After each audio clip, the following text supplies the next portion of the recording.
Hi friends, welcome back to Soumya all in one channel. Today వచ్చేసి రొయ్యలు తోటకూర కాడల curry ఎలా చేయాలో నా స్టైల్లో చూద్దాం. సింపుల్గా ఇంట్లోనే చేసుకోవచ్చు, అమ్మ చేతి టేస్ట్ వచ్చేలా. ఎలా అంటే ఫస్ట్ స్టవ్ అంటించి బాండి పెట్టుకుని బాండి హీట్ అయిన తర్వాత ఆయిల్ని యాడ్ చేయాలి. ఆయిల్ హీట్ అయిన తర్వాత కరివేపాకుని వేసుకోవాలి. కరివేపాకు కొంచెం చిటపటలాడిన తర్వాత దీంట్లోనికి మనం ఆనియన్స్ని పచ్చిమిరపకాయలు వేసుకుని మంచిగా ఫ్రై చేసుకోవాలి. ఇవి మంచిగా ఫ్రై అయ్యి ఆయిల్ రిలీజ్ అయినప్పుడు మనం మంచిగా క్లీన్ చేసుకుని నరం తీసి ఉప్పు పసుపు వేసి 3-4 సార్లు కడిగిన రొయ్యల్ని దీంట్లో యాడ్ చేసుకోవాలి. యాడ్ చేసుకుని మంచిగా ఒకసారి కలుపుకోవాలన్నమాట. చాలా చాలా యమ్మీ ఉంటుంది. ఒక్కసారి నా స్టైల్‌లో చేసి మీకు ఎలా వచ్చిందో కామెంట్ చేయండి. సూపర్ ఉంటుంది. సింపుల్‌గా ఇంట్లో ఉన్న ఇంగ్రీడియెంట్స్‌తోనే చేసుకోవచ్చు. తర్వాత వచ్చేసి ఫ్రెష్‌గా నూరుకున్న అల్లం వెల్లుల్లి పేస్ట్ ఏసుకొని మంచిగా దీన్ని ఒకసారి కలుపుకోవాలి.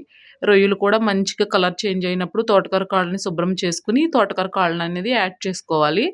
యాడ్ చేసుకొని మంచిగా ఒకసారి కలుపుకున్న తర్వాత లిడ్ అనేది పెట్టుకోవాలి. లిడ్ తీసేటప్పటికి మంచిగా ఆయిల్ రిలీజ్ అయ్యి ఉన్నప్పుడు టమాటా ప్యూరీ కింద చేసుకొని వేసుకోవాలి. ఇలా చేయడం వల్ల మంచి గ్రేవీ వస్తుంది. సూపర్ ఉంటుంది.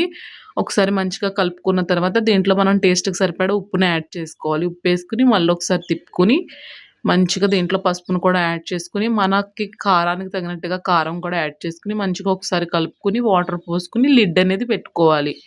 ఈలోపు ఇక్కడ ఉడుకుతూ ఉండగా మనం దీంట్లోనికి ఒక సీక్రెట్ మసాలా ఏస్తాము. దీనివల్లే చాలా టేస్ట్ గ్రేవీ కూడా వస్తుంది.